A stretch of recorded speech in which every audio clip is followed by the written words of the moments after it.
peristiwa 10 November, ribuan orang meninggal mengalahkan yang namanya bala tentara sekutu pemenang perang dunia kedua. Mosok saya hanya menghadapi ancaman aja takut, saya bongkar. Itu yang kita lakukan. Jadi saya nyatakan di sini bahwa Anies Baswedan kriminalisasi itu perintah dari Presiden Jokowi. Anda sadar betul menyampaikan semua ini? Oh, saya sangat sadar. Saya menyongsong badai. Itu Partai Coklat yang bermain sama dengan di Jakarta, di Jawa Timur, di Sumatera Utara. Itu Partai Coklat itu super powerful. Karena mereka punya agenda-agenda politik terhadap apa? Aliansi kekuasaan sang raja dengan Jokowi. Dan sebelumnya kan sudah terjadi prekondisi. Saya masih ingat Anies Baswedan. Ketika Anies Baswedan itu dikriminalisasi, itu Pak Presiden Jokowi berbicara dengan saya.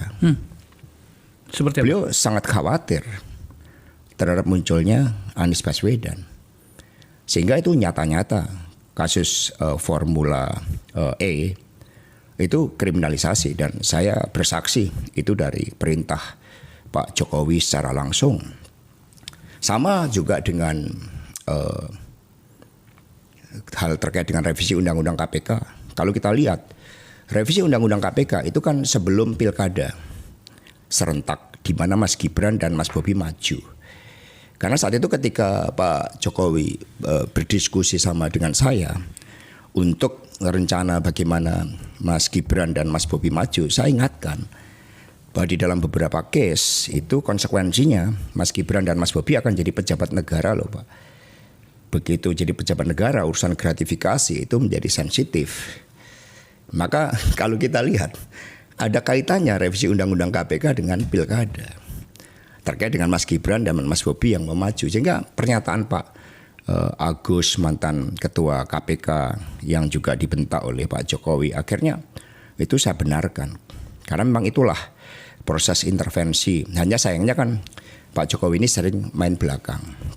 Berbeda Pak Prabowo yang sikapnya kesatria gitu kan. Diminta dukung Lutfi aja itu menunjukkan sikap yang jauh berbeda. Itu kan ekspresi yang disampaikan kepada rakyat bahwa saya menyampaikan ini di rumah Pak Jokowi pada hari Minggu. Itu kan pada akhirnya rakyat menangkap itu sebagai suatu bentuk pesanan. Bagaimana perlakuan terhadap seorang presiden yang berdaulat pun seperti itu. Akhirnya kan rakyat bersikap kritis. Nah sehingga kerusakan sistem hukum itu by design. Termasuk persoalan yang muncul antara Pak Firly kemudian dengan Pak Sigit Listio terkait dengan proses kriminalisasi Anies. Jadi semua sudah by design. Mengapa ini saya sampaikan? Saya pikir semuanya sudah selesai ketika Pilpres. Kita juga sudah datang seluruh anggota legislatif PDI Perjuangan hadir semua.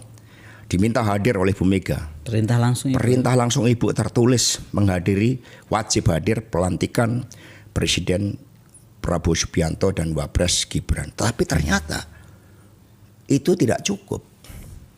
Bahkan kemudian saya diancam informasinya A1 mau dijadikan tersangka untuk kasus yang sangat tidak jelas. Berbeda kasus Sambo. Kaitannya kemana? Judi online, narkoba. Itu kan mendapat backing dari Partai Coklat, kemudian judi kemudian tambang-tambang ilegal. Semua tahu itu kan dimobilisasi untuk kepentingan dana pergerakan Pilpres. Tapi ketika urusan seperti ini sama dikejar, saya melawan. Saya jadi ingat ketika pada tahun 30 ada 4 kader PNI di Ciamis. Hanya teriak merdeka, merdeka dan merdeka sekarang karena bergelora spiritnya Bung Karno. Mereka dikenakan hukuman gantung, Bung. 4 kader ini. Lalu salah satu yang akan menjalani hukuman gantung itu kemudian bisa berkirim surat kepada Bung Karno dan mengatakan, Bung Karno besok saya akan menjalani hukuman gantung dengan mulut tersenyum. Dengan keyakinan. Karena saya yakin Bung Karno akan memerdekakan Republik ini. Jadi untuk merdeka banyak yang siap digantung dengan tersenyum, yang mencurahkan nyawanya.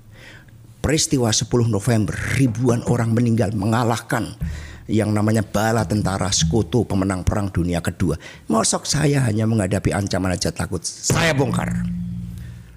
Itu yang kita lakukan. Jadi saya nyatakan di sini bahwa Anies Baswedan kriminalisasi itu perintah dari Presiden Jokowi. Mas Hasto, saya yang sedang menata pikiran saya mendengarkan ini.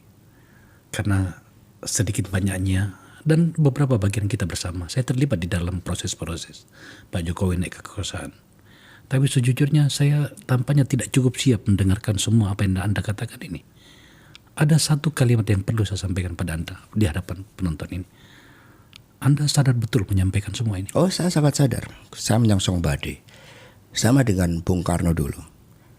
Ketika berteriak Indonesia merdeka sekarang dan sekarang, Bung Karno mengatakan saya dianggap gila ketika mengatakan Indonesia merdeka ketika Pasifik membara. Tetapi saya siap menuju penjara sekalipun, kata Bung Karno.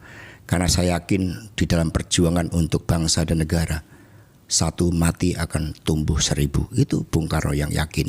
Masa kemudian kita sebagai murid-murid Bung Karno lalu takut dan membiarkan seluruh kekuasaan ini dibiarkan hanya ambisi seorang raja yang oleh Dr. Sukidi itu dikatakan punya karakter seperti Hitler, gemar berbohong seperti Pinocchio. Itu kan kita harus berani. Kita ini punya kekuatan nurani. Republik ini dibangun dengan moral force, dengan cita-cita. Bung Karno mengatakan, jangankan sebuah bangsa, sebuah manusia merdeka, cacing saja diinjek-injek melakukan perlawanan. Oke, kalau saya dinyatakan bersalah atas proses-proses itu, tapi pengadilan sudah membuktikan. Ini begitu banyak puluhan juta seperti Harun Masiku.